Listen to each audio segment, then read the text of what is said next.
Ayan guys, nag-step down na si Gilas Youth Head Coach Josh Reyes.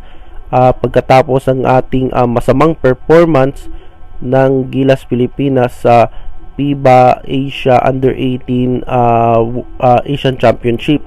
Kakatapos lang yan ng tournament at kulelat tayo doon sa nasabing torneo. At maraming basketball fans ang natuwa sa pag-step down ni Coach Josh.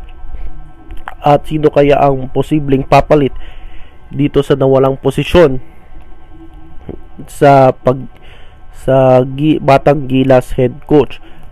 May naririnig ako na isa sa posibleng papalit kay Coach Josh ay itong si Eli Tenorio, pwede rin itong si Charles Chu. So abangan nyo guys kung sino yung papalit at ang bagong bilang head coach ng Batang Gilas. So ngayon marami ang bumabatikos dito sa mag-amang Reyes, at until now na head coach na siya ng TNT sa PBA itong si Coach Chot Reyes ay binabash pa rin siya ng ibang basketball fans. Bakit kaya, no? Until now, no? Ngayon nasa PBA na siya. Wag nating kalimutan, hindi ako basher, no? Hindi ako anti Chot Reyes, at meron pa akong respeto, no? Dito sa ating Coach Chot. At least wag nating kalimutan na si Coach Chot ay isa sa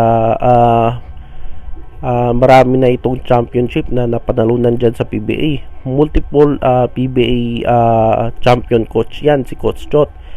Pangalawa, naalala ko yung hindi pagilas yung pangalan ng ating national team, isa si Coach Chot dyan sa nag-reorganize sa ating national team, no? Rebuilding pa yung Team Pilipinas noon, after nang masuspende tayo ng FIBA, no? Nasuspende, naalala nyo yun, nasuspende yung Pilipinas sa FIBA, no? Na-reorganize, na-rebuild yung ating national team.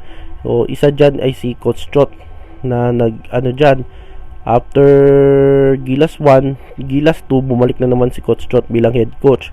At wag nating kalimutan na isa siya sa instrumento kung bakit bumalik yung ating Pilipinas sa world stage. At since 2014, tatlong beses pumasok ang Pilipinas sa World Cup. Nakatatlong World Cup na tayo since 2014. Atong last year nag-host tayo ng nasabing torneo. At nung pagbalik ni Coach Chot sa Gilas Pilipinas, marami ang di natuwa, no? At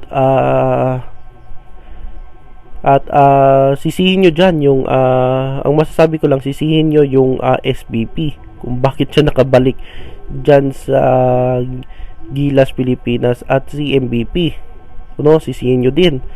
Sa ngayon may influence pa rin yung MVP group dyan sa SBP, kasi parang nagsanib sila ng SMC kasi para tulungan yung ating national team. Kaya sa mga bumabatikos dyan kay Coach Chot at lalo na kay Coach Chot, wag nating kalimutan yung mga ginawa niya, no?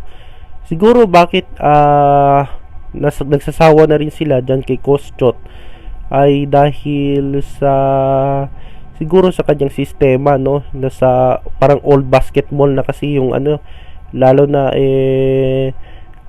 bago na yung mga sistema dyan sa FIBA World. So kaya hindi nila nagustuhan yung patakaran ni Coach Chot dyan sa Gilas Pilipinas.